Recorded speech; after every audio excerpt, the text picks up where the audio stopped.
Emma and Tom Talk Teaching, a podcast about all things education, presented by Emma O'Dooher and Tom Breeze. Episode 18, Equity and Diversity in the Classroom.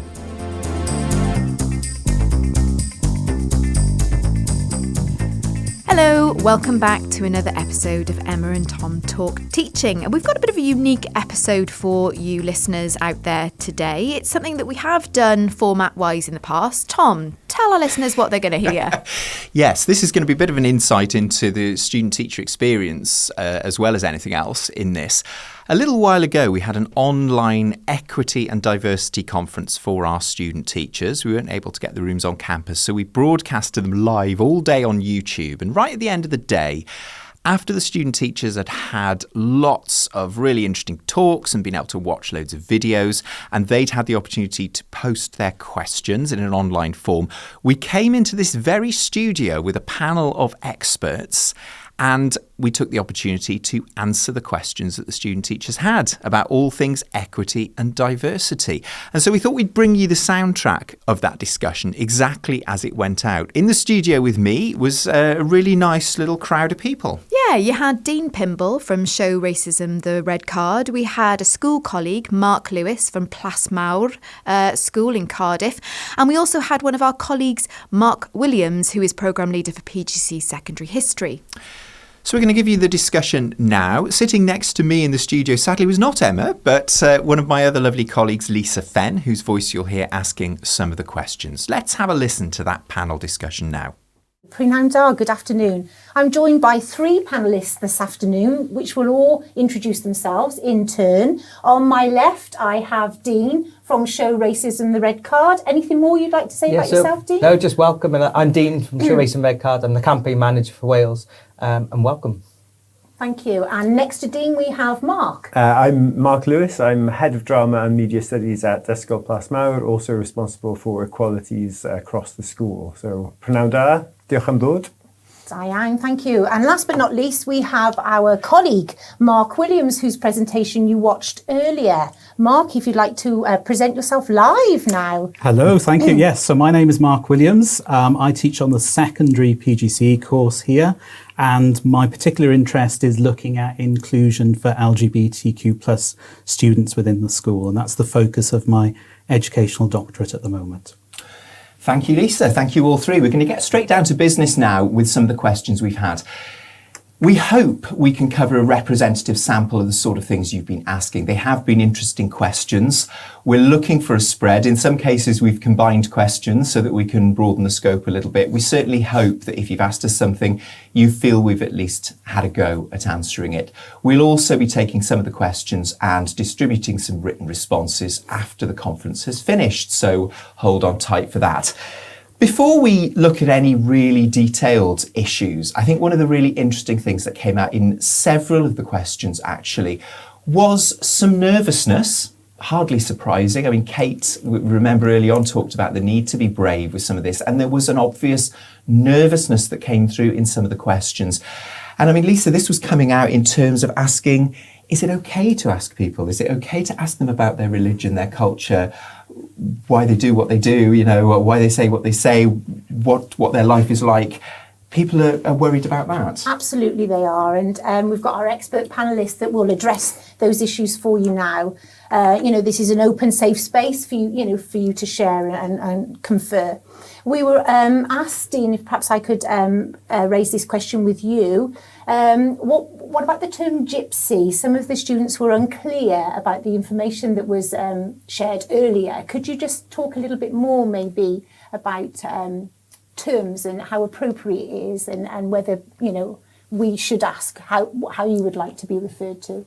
Yeah, certainly. I think a big thing, and hopefully Kate would have covered this earlier, is using people-centred language. So using a descriptor for a group of people or a larger group of people, for example, Black, Asian, multi-ethnic, we use within Show Racism Red Card global majority. Some individuals that terminology includes aren't particularly happy with that terminology, but they may not be happy with Black, Asian, and minority ethnic. So it's understanding how there's not a one-cap-fits-all to describe a group of people. We've worked with experts and people with lived experience from the gypsy and traveller community And the understanding we've had from them is gypsy is an appropriate word. However, this doesn't mean that everybody that has gypsy heritage feels like that's an appropriate word to be describing them. So I think the big takeaway is use people-centered language where we can, and try not to use descriptors of everybody where we don't need to, I think is a really takeaway. And this is where it got really fascinating, actually, and a massive shout out to one of our students who's really gone into some detail here. Educated Me, actually, pointed out that the word gypsy, amongst most Romani communities, this student says it's an offensive slur. It derives from the word Egyptian due to the misconception that Roma arriving in Great Britain originated in Egypt. And we had Sian Watkins in earlier, who's one of our literacy specialists, and she was so pleased that this student was getting down into the depths of etymology, because that's something that she really, really likes. And we all ended up having a look, having a read. We were all chatting.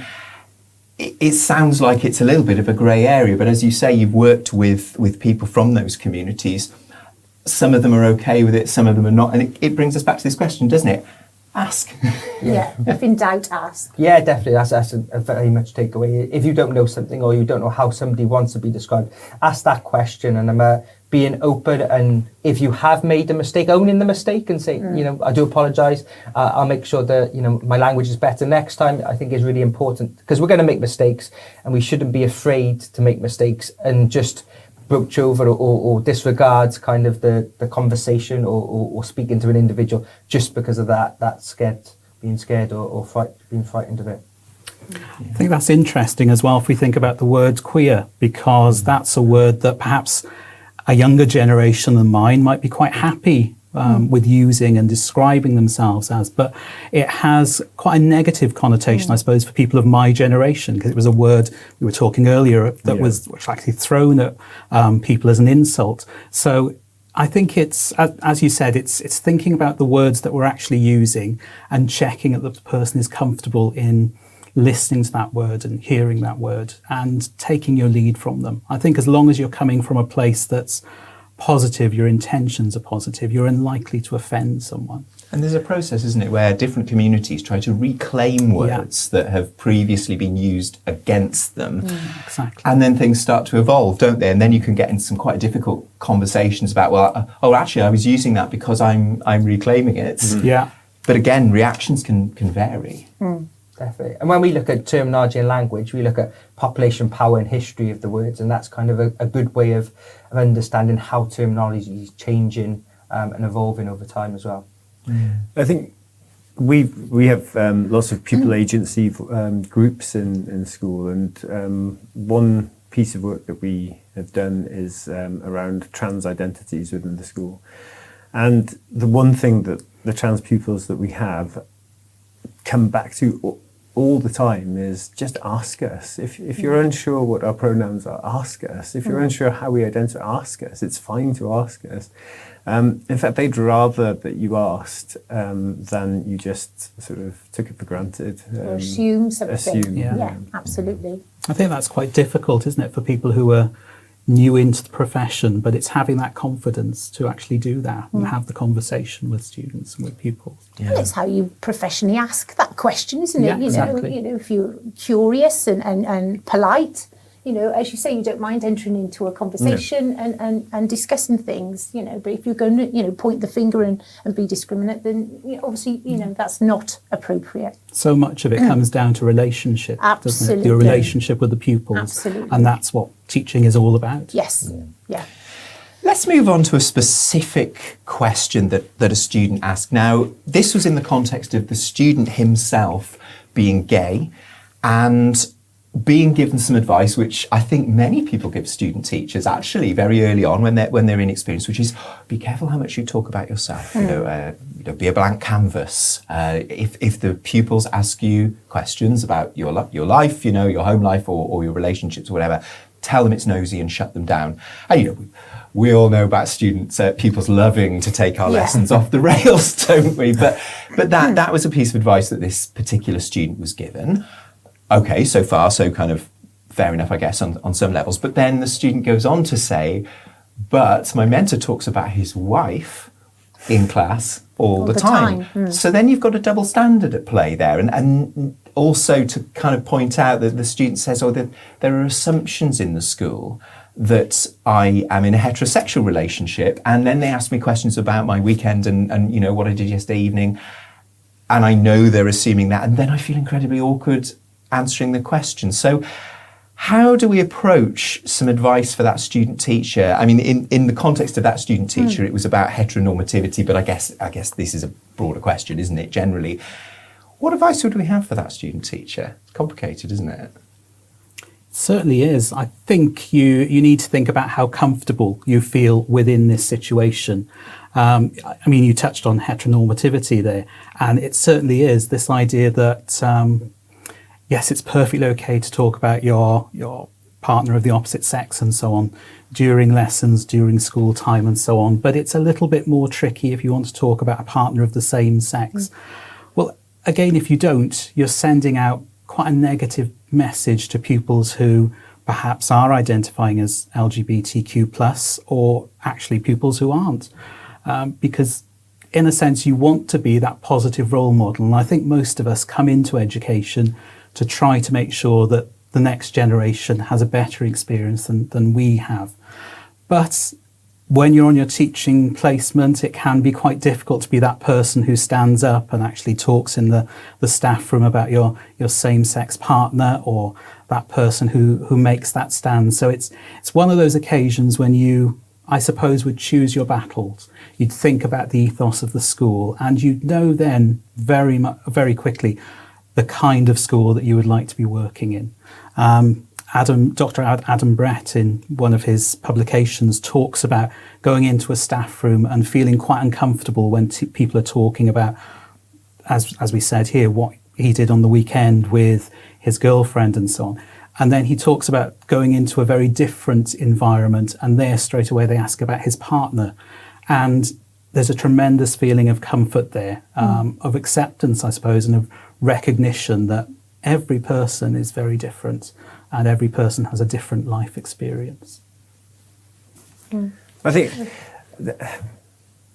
it's difficult to know, and it has to be down to the individual teacher, I think. I started teaching in 2004, and I had already lived an open sort of like, I mean, there's discussions about open, but I was very open about my sexuality. I come from a theatre background, so you know there was never any issue for me there. And then to go into an education background where almost everybody is telling you, "Oh, you don't want the parents to know," and it's like, well, why don't I want the parents to know? Or what's going to happen to me if the parents? And then it sort of builds into your own sense of shame.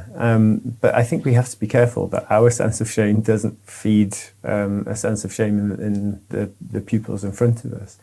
And you know, in my previous school, I would walk up the driveway and hear homophobic language. And this is a year after the repeal of Section 28, where we were left with no information about, oh, it's gone, but what can we do now? You know? And so I bought an iPod, and I just stuck my headphones in. I was able to then not have to listen to the homophobic language, because I didn't know if I was able to challenge that or not. And about a year later, a boy came up to me, and I'd never spoken about my sexuality. There were lots of questions, and I just found I just wasn't comfortable because of everybody telling me, don't go and talk about that. And he came up to me and said, "Oh, can I have a word with you about my essay after the lesson?" And I said, "Yeah, absolutely, no problem." And then when everybody had left, I looked up and he was trembling and crying, and I was like, "Your essay's fine." Yes. What's the underlying problem here? Yes. And he said, "No, I think I'm like you," he said to me. And I was like, "Oh, I think you're going to have to be a bit more specific." Fabulous, of course you are. Yeah. But he couldn't say the word.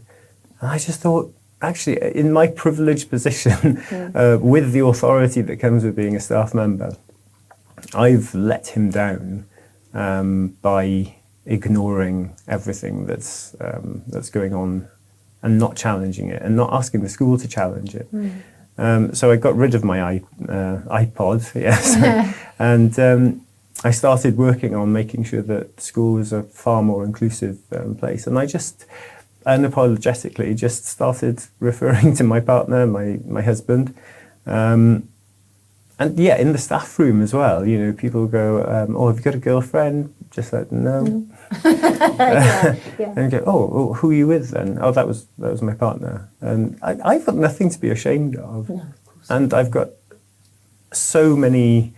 You know, the law is on my side. You know, so in terms of in the staff room, if people ask you, but I've found being out made the curiosity just go away. Yes. It made the questions disappear, and also being out in school is just I'm not thinking about anything else except teaching the children in front of me, and I think that's where you want to be, I think, as an educator. And Dean, you made an interesting point before we started this about, sometimes perhaps if you are, for example, the only black teacher in school, we better send all the black kids his way if they've got a problem. And that can very quickly tip over into a certain sort of tokenism or something a little bit problematic. Yeah, definitely. And it sometimes feels like you've got the weight of the world, and because you're black, you have to be that positive role model and the anti-racist, and anything talked about on race comes to you within the school, where sometimes you just want to get on with just being a teacher. You don't want to be that positive role model. And it is a power, and it should be an option to share that power if you want to. But not be put on about from the school, put onto you that actually you've got that lived experience, so you have to deal with all these instances, all these issues, and it's really difficult if you're talking about instances of racism and you've got lived experience from racism, reliving that trauma and thinking about that when you were young, but certainly for your adult life and all the experiences you've had are kind of relived, so that trauma is getting relived when you're hearing the young people's experiences, so it can be really difficult. However, we see within schools when we go in, our staff that have got lived experience, there will be students that come to and say, "Oh yeah, I've had racism in the school. This is what happens." And teachers will say, "Oh, they've never told me that." But it's because they see somebody that was reflective of them. They feel like it's a comfortable space where they can actually share those experiences. So it's really hard, but it should be from the school point of view. Well, let's challenge racism across the board and not an expectation for those who lived experience to deal with it.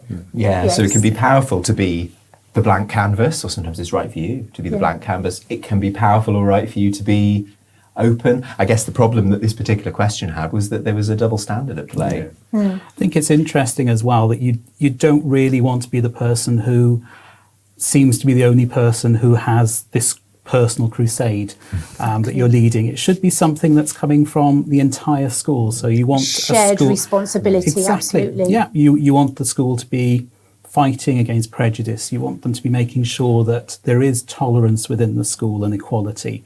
And if that's not happening in the environment that you're working in, then that's something for people probably with a very senior position of responsibility within the schools be looking at and addressing. I'm going to move on to a question now from Katie from Drama, and I'm going to put it in front of Lisa because so I can read you can read it there. Okay, excellent thanks. question. Okay, next question then is, do you have any recommendations of how to combine dealing with any discriminatory incidents /language in a way that doesn't alienate but shows the victim they are supported, as well as educating others present? And Mark had a great example of this from your school, Yeah, didn't you?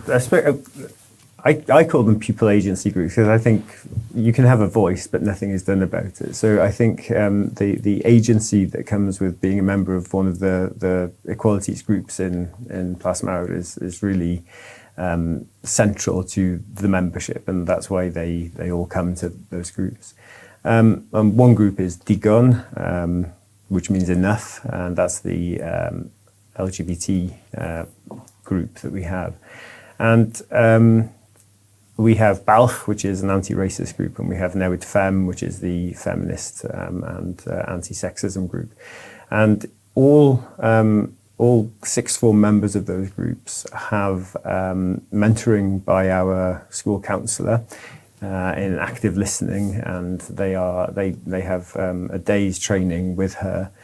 And then what happens in the first instance is an instance of prejudicial language might come to me, and then I will then find a member of the sixth form from the relevant group and just say, look, this has happened. This is the information that we have.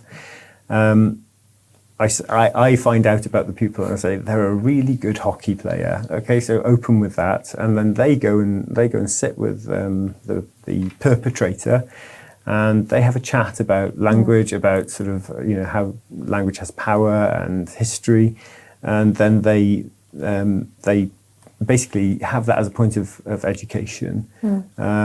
But they also then have a chat with the victim, and they offer to meet up once a week or something, just as a check-in, see how things are going. And we find actually in 90% of the cases that we never see that perpetrator again, in terms of that nobody ever makes a complaint about sort of prejudicial language. And so it rarely has to come to us. They make a note of the meeting is recorded and it's filed, but it rarely comes to us a second time. It has to, if it's a second offence, then it comes directly to the teaching staff. But I think that's quite a positive start pathway, and it's proved successful for us, certainly. And powerful that coming from the pupils' peers, or sort of near peers. I was just going to say that positive, we talk about peer pressure, but what a wonderful example of peers working together and coming from the bottom up, if it's like, rather than wagging the finger, you've done wrong, talking together, well, this is how it was received, talking it through. That's and it's in their own language practice as well, Yes. So. It really shows that you're moving against the ideas of the school community there, and that you are, if you are the perpetrator on this occasion, that you are doing something that the vast majority of people find unacceptable. Yeah, and let's face it, it is down to the young people to change things, isn't it? We can forever share best practice as educators, but at the end of the day, if peers aren't being friendly and kind and, respectful of one another based on the four purposes of the, the Welsh curriculum, that's what's driving our curriculum now. So hopefully, that's excellent practice of that happening, isn't it? And Dean, I know Kate gave us some good materials in your toolkit. And I think it's really keen to challenge a behaviour, not an individual. Yes. Avoid that shaming behaviour and just explaining why that behaviour, you've demonstrated this behaviour, it's not you. So, anti-racist isn't like a fixed identity. It's like you could be anti-racist 1 minute, but then have a racist behaviour the next, owning that and saying, actually, that I know why that behaviour was wrong, can then move you back into the anti-racist realm. So I think it's really important. Challenge behaviour, not individuals. And it's really important with language. I read victim a few times. We always use target instead. As victim comes like it's your fault and it seems negative. So we always use target with kind of our language. But explaining why the behaviour was wrong to the target, the perpetrator, but also those that may have heard around, so bystanders. Hopefully they'll be active allies, and they're the people that have kind of reported it as well. But also always close the loop and explain, actually, what have you put in place since the incident? And if it's a young person, including the parents in that, so that they've got an understanding, but certainly with the young person, the bystanders as well, actually, this is the action we've taken, so that everybody's on the same page. And if there's an incident and there's an educational opportunity, that actually they understand why that's happened. And if you look at the ripple effect from an individual to family and friends to community, if you nip it in the individual, you deal with a negative instance well, then they tell their friends and family that it's been dealt with well. That tells the community being dealt with well, and they know that actually the school or education settings dealing with it in an appropriate way, where if you don't deal with it very well, it goes the opposite, where that individual tells friends and family and community, and all of a sudden the community going, well, there's issues in this school or education setting, and they're not dealing with it in an appropriate way, which comes back to their negative thoughts of that education setting, which isn't helpful when you're trying to creating equity within the school. I was impressed with Katie's thinking there, actually, that she's identified the person who's said whatever they've said or done what they've done. She's identified the target of that. She's already thinking about those bystanders, those silent people, as people that need to be part of that process. Definitely. They need to be allies, as you said. They need to be supporting the individual. I think it's interesting as well to think about visibility. So when you go into a school, particularly if you're going into school for interview and so on, have a look around and see what you can see there. Are different types of people represented? If you think about the Equality Act, is everybody who is protected under the terms of the Equality Act equally represented around that school? If they're not, perhaps that's a question to ask. And if they're not, perhaps this isn't quite the right teaching environment for you. I think as a student teacher, it's important. So every teacher knows the safeguarding procedures. So they should follow similar procedures for discriminatory. We use racism as a safeguarding concern, so it should be raised as a safeguarding concern and treated with kind of the steps you take to listen to the target's version of events and document that in the right way. I think that's really important. So it'd be threaded through everything the school do, that everybody knows if there's a discriminatory incident, that it's dealt with appropriately as a safeguard issue, because that's what it is. We had a question, actually this is you again, Dean, I'm sorry, you're working hard for us today. We've had some questions about, almost kind of interested in the idea that we received a fantastic presentation earlier today from Kate, who said very clearly herself, she's white and she's delivering anti-racist content as an educator. And the question was around, if I'm in school and I'm receiving anti-racist professional learning from somebody who quite clearly has no lived experience of racism. I mean, this was not a question aimed at Kate at all. This is a more general question. Is that okay? Is that good? Should I be receiving my anti-racist professional learning from people who've actually had that lived experience? Is one better than the other? And it was an intriguing one. We just thought we kicked it around for a while before we came back, didn't we? Yeah, definitely. And I think it's all about the individual and their skill set. So having people with lived experience and professional experience of anti-racism and racism is really important. And having a white member of staff or white teacher talking about anti-racism, they can look at it from a different point of view of being an active ally. But I think it's always important when we look at anti-racism that there's a lived experience, understanding and considerations. We've got a fantastic resource free on our website called the Voices Project, where there's individuals sharing their lived experience of racism and how that's impacted them, but also what are the positives they've taken from that, how it's been dealt with, and that's across sport, education, workplace. So I think it is appropriate for people without lived experience to educate, because if we look at our education system, over 98% are white. If we just expect our black and brown teachers to be talking about anti-racism, it's not going to hit all the children across Wales, which is in the new curriculum for Wales. So I think it's really important that we have everybody on the same page, educating themselves around anti-racism, but then having that lived experience view as well, and using resources and lived experience from individuals that have been targeted with racism to bring that to life, so people that have got lived experience can identify with those feelings and how those individuals felt, but also kind of at that moment, but also moving forward then, and how that still stays with them remainder through their life, really.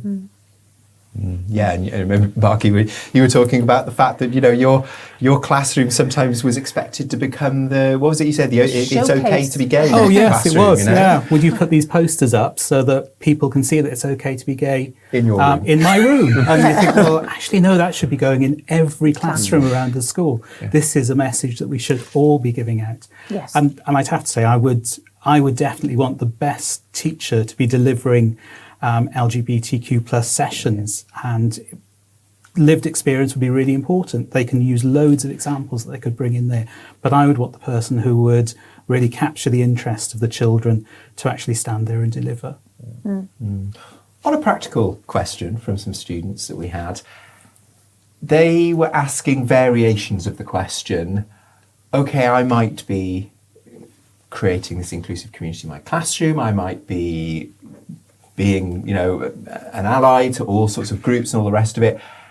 But I've got a feeling some of my kids are going home and they're getting some very different views messages at home. Yeah. What do I do about that? That's a difficult. I think we've been working for 15 years now in Plasmawr on sort of inclusivity, acceptance, and we'd got to a really, really strong place, and we were really proud of what we'd achieved. And then COVID hit, and all of our teenagers were alone in the company of a computer for the best part of a year and a half.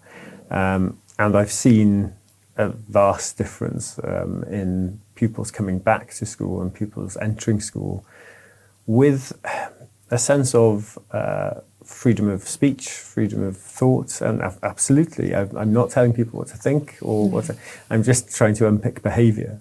But that also, freedom of speech can't come with freedom of culpability and freedom from consequence. And so we've had to just take a few steps back, and it is difficult. But I've always said our job as educators is to turn out people into society that can function in a multicultural, diverse society.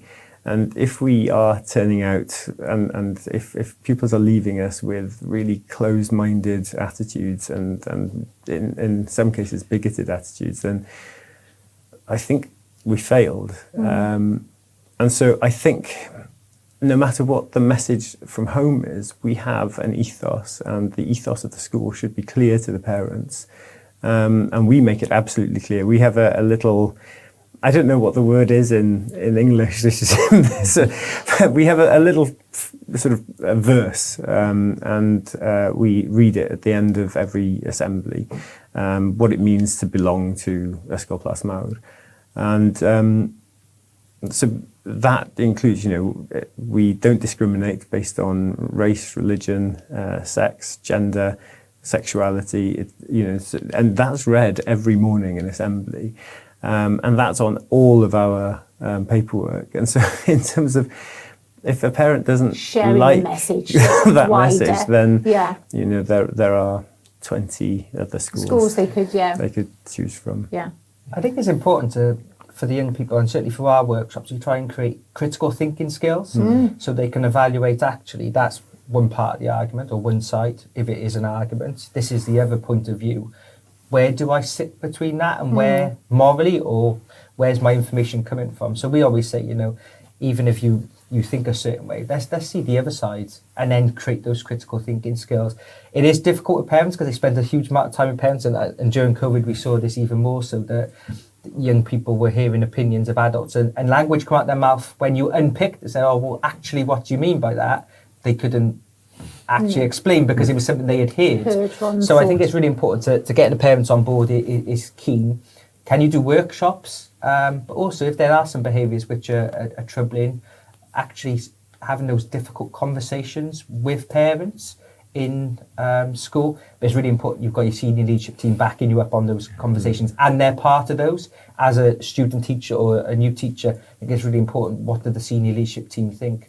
And then coming that with them is really important. But getting young people to go home with homework around equalities, which parents are seeing, then it might just reinforce that actually my son, daughter, young person's telling me something, and I better listen to them because it's coming from my young person, rather than actually I'm going to fill them with some misinformation and not link into what we're trying to achieve across Wales, which is a more equal Wales as part of the Future Generations Act. I think it's interesting as well that we're in a very exciting time when we look at the curriculum in Wales, because everything has been thrown out and we can start again.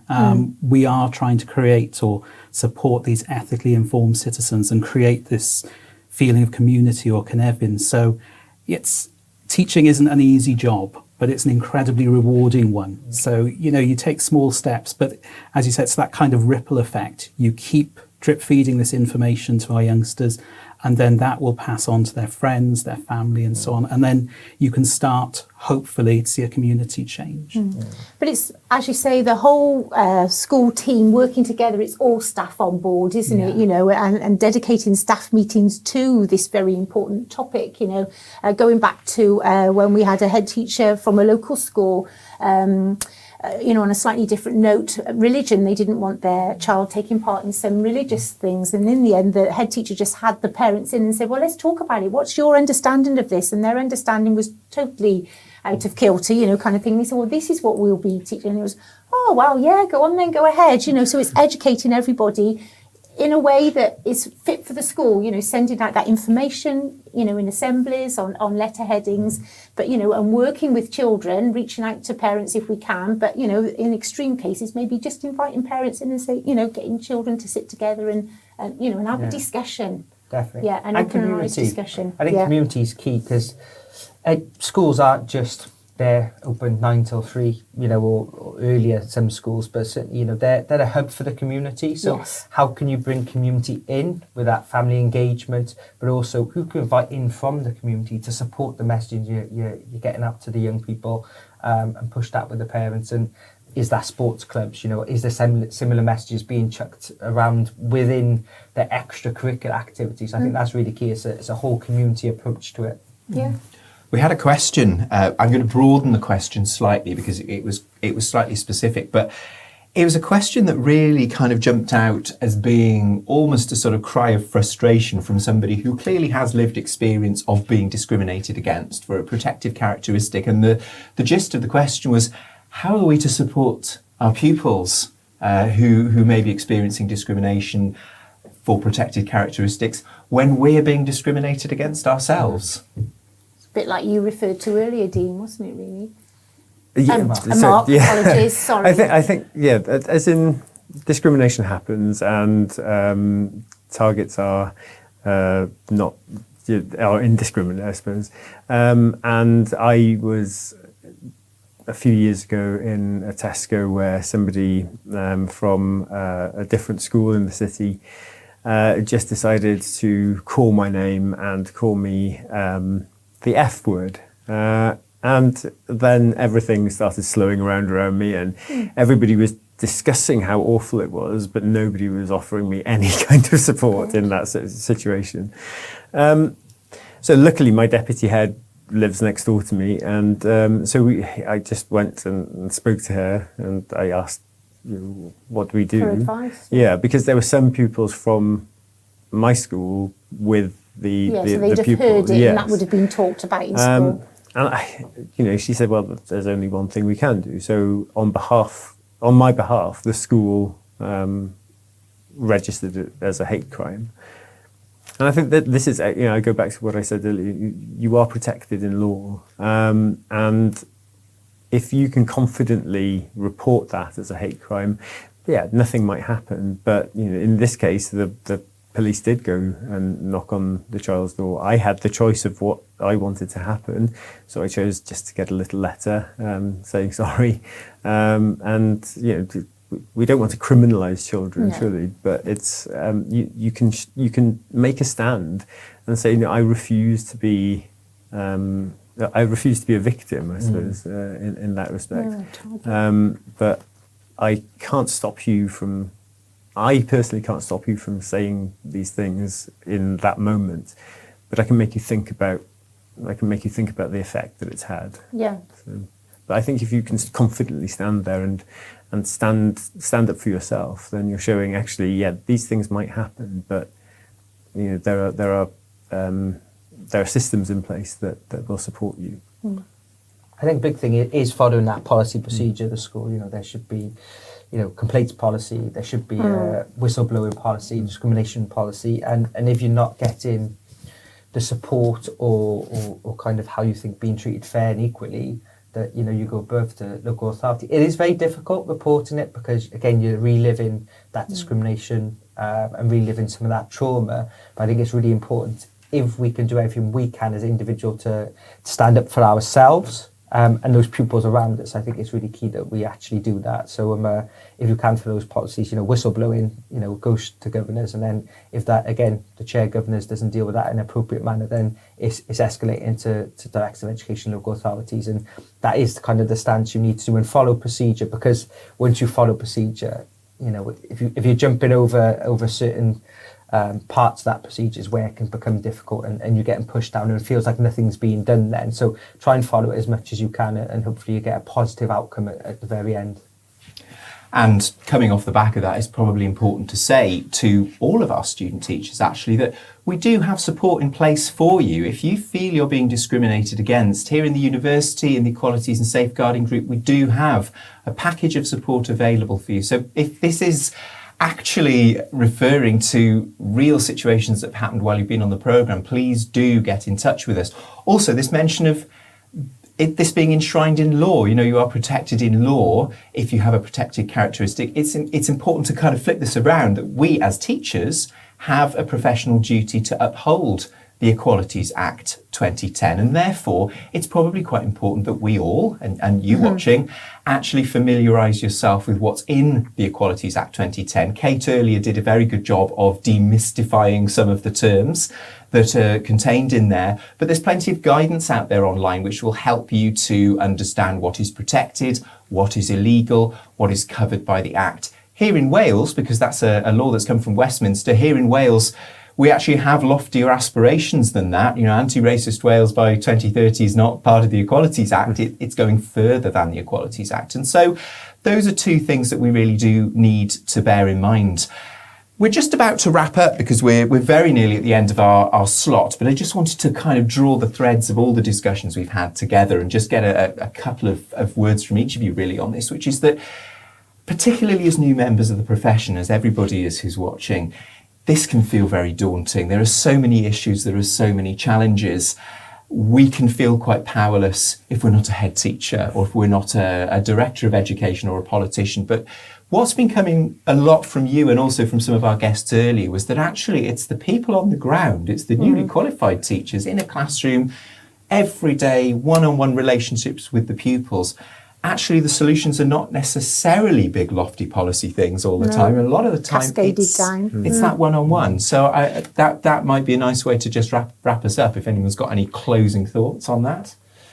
Absolutely. I would say allyship is really, really important. You need to make sure that the children can see that you are someone who will support them and won't accept behaviour which we rightly think is unacceptable, and challenge hate speak. It might be difficult, but morally you will feel you have an obligation to do that, and you will sleep more soundly if you do so. I think every school should have a policy of what happens if hate speech is evident in lessons. And one of the overriding thing that comes to us from pupils is that over the years, staff not responding to it and sort of not hearing it. But you're as an NQT, as new to the profession, you have a whole sort of tree of staff there to support you. And so if you aren't sure what to do when a child has come to you and disclosed whatever, then there's always somebody that you can turn to that will help you follow up that conversation with the child. You're not on your own. And I think if you look at the bigger pictures, it's a journey. But starting that journey and taking those little steps to start, by the end, over time, you're going to have got a lot further. So if you focus on that end goal, focus on what you can do today, tomorrow, this week, next month. So continue that consistency of every day doing that little bit more and continuing on that journey, I think is really important. Is you can only do what you can do as an individual, but try and get the people around you, the other individuals, to do what they can, and hopefully that'll cascade down and we'll be in an anti-racist and anti-discriminatory country by 2030. Well, it's a wonderful thought to finish on, Tom, isn't it? And wonderful advice as well. That's it for us for today. What a very, very interesting, inspiring and thought-provoking day it's been. It only remains for me to thank our panellists, Marc and Dean, for coming in and taking your questions live. It's been an absolutely fascinating discussion. Huge thanks to the team from Sport Broadcast and Media who have been sitting behind the glass, making sure that this thing gets out onto the air. We definitely wouldn't have been here on your screens without them. And to you, thank you for watching. We hope you found it interesting. As we said at the start, equity and diversity is a huge area. The challenges are large. Hopefully we've just given you some pointers about ways of thinking and that journey that Dean's been talking about. Lisa, I hope you've enjoyed it too. I have thoroughly enjoyed it, and I hope to be back presenting with you in the future, Tom. It's been a wonderful experience, and so much information that I've received today, going forward. So thank you, everybody. Hope you've enjoyed it as much as we have. Yes, from Marc, Dean, Lisa, and from me. Have a very good weekend and a lovely rest of the afternoon. Bye-bye. Hwyl fawr.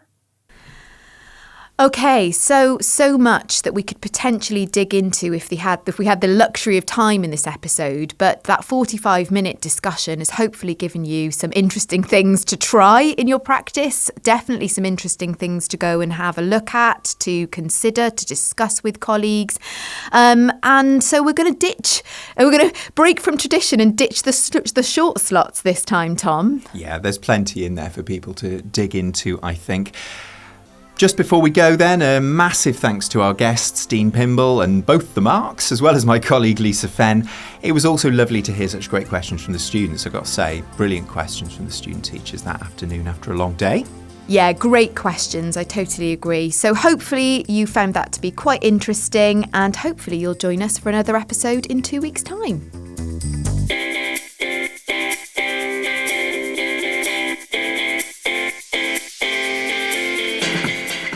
You've been listening to Emma and Tom Talk Teaching, a podcast about all things education, presented by Emma O'Dooher and Tom Breeze. The panellists today were Dean Pymble, Marc Lewis and Marc Williams, and asking the questions with me was our colleague Lisa Fenn. Podcast artwork is by Beth Blanford and the music is by Cameron Stewart. Technical support from Peter Lamben, and the studio manager is Adrian Rapps. We're on X at Talk Teaching Pod if you want to come and tell us what you think. We'll be back in a fortnight with something else interesting. Until then, take care and enjoy teaching.